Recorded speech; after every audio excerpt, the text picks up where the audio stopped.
fits. They can have coverage adjustments because you're going from a 3x1 to a 2x2 or a 2x2 to a 3x1 or so. Just anything we try to do to try to make the defense play a little slower than they normally do. And having Curtis Samuel healthy, how has he kind of impacted the offense and what you're able to do there? Curtis can do a lot of different things, as you guys have seen, and just having him out there, he brings energy too. So not just a schematic deal, but just having another, and it's just another guy that's going to go out there and make a bunch of plays. So very excited to have him back. I mean, you can see he's been getting the ball, quite a bit, and some of that's by design, and some of that's just kind of how it's ended up, how the plays ended up in the progression, but.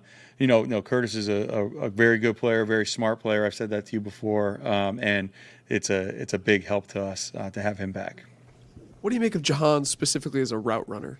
Really good balance, body control, enables him to get in and out of things. I think, he's a young player, so has to learn to always, play fast all the time. But, the thing that, the best way I would describe him is that he is always under control. And I think that's why you have seen him make those adjustments that he's made, with the catching the ball. Obviously he has great hands, but because he plays with such a good, control, he can make adjustments. When you're flying and you're not, it's harder to do those types of things.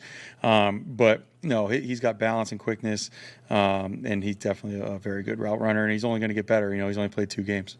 Does having someone who has that sort of control younger, does that allow you to use him differently or more than you expected to, I guess, maybe on draft night? No, I mean, I don't know. It's everything's different. It's not, the control isn't what is able to have him play. It's everything. I mean, his maturity, his work ethic, obviously the way he catches the ball, and then that adds to it. He's a talented player, but even there's a lot of very talented rookies that have taken them a little bit longer to, play as many snaps or had the impact that Jahan's had. And it's early, in 2 weeks, but just the total package of who he is enabled him to jump right in and be a big time contributor.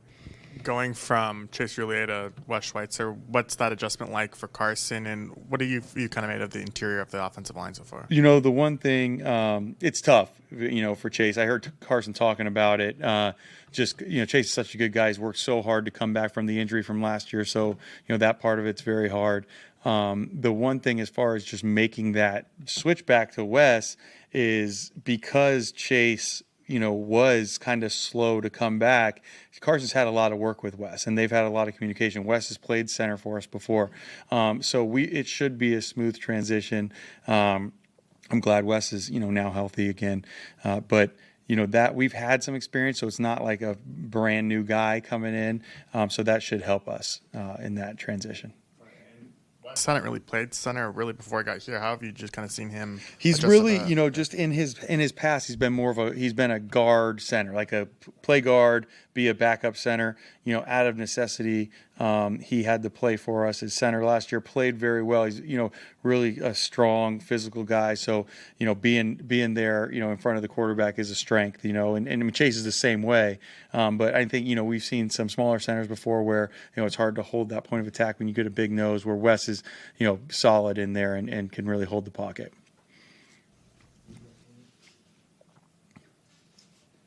What have you seen from Carson this week? Obviously, he's got a big game. I mean, you guys have a big game, but for him facing his former team, what have you seen from him just this week and after the first 2 games? Carson's always really locked in. It's been business as usual.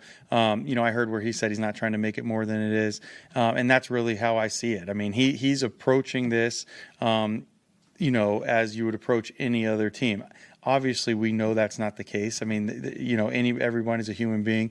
I've coached at different teams in this league, and I know how I feel when I get ready to go against some of the teams that I've coached for before. And I can only imagine it's exemplified when you're a player. So I know there's going to be some of that, but he's done a great job of just focusing on the task at hand, and that's getting ready for us to go play well, move the ball, and score points. And with Logan Thomas, where do you feel he's at in terms of being the guy that you know he can be? Yeah, I don't know if I can put a percentage on it. I don't think he's all the way back, but it's close. And, he plays with so much heart and toughness that he's able to push through some of those things. He's played more snaps maybe than we anticipated he was going to be able to going into those first couple games, but he's been doing great, and we do a great job with our training staff and our strength staff of, monitoring his reps, making sure we're not giving him, or we're giving him what he needs during the week. Sometimes that's a little bit of rest. Sometimes it's giving him more work so he can push through and then recover and then be ready to go on Sunday. And those guys do a great job of that. We're in constant communication, and Logan does a great job of expressing how he's feeling. I think it's only going to be a matter of time before he's back to full force, but I think he's been playing pretty well at where he's at. Scott, obviously defenses have been going with more sub packages in recent years to counter the passing game and things like that. As a coordinator, have you reached a point sometimes where like maybe the play to counter that is to run more? Do you think that's something that's starting to happen more? I don't know. I think there's some of that. I mean, the teams that we've played so far this year, they haven't been doing that. You know what I mean? There are some teams, some schemes that will play a little bit more top-down defense. And some teams you think they're going to, and then they don't. You know what I mean? Every game is different. Every game plays itself out different. The situation in the game, dictates that to a certain extent. I think that, I think game by game that could potentially happen, but no, I don't think it's going to be like a big swing back in the other direction. And you had the play in this game with the running back throwing the ball back to Carson. Yeah. It came right after they ran something similar. When you see them do that, do you think, oh, come on, I had this in my bag? No, it's all right. I mean, I did be like, you got to be kidding me. But it doesn't deter you from running it. Like, they still got to cover it. They did a nice job. Ended up being an incomplete pass. But, we have a good amount of plays like that. We view them the same way we view every other play. You know what I mean? We feel like it's something that we've seen that we can do well. That counters something we think we can take advantage of on a defensive look, and we practice those. It's not like just, hey, this is a trick play. Let's give it a whirl. You know what I mean? Those are thought out practice plays, and our deal on those is really the same thing we say on other plays.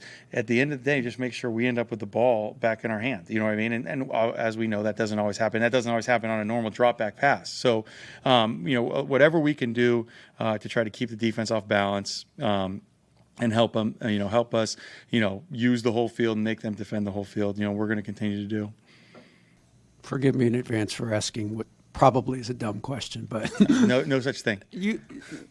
There was one play against Detroit where Carson rolled left and he threw back down the backside right. Yeah.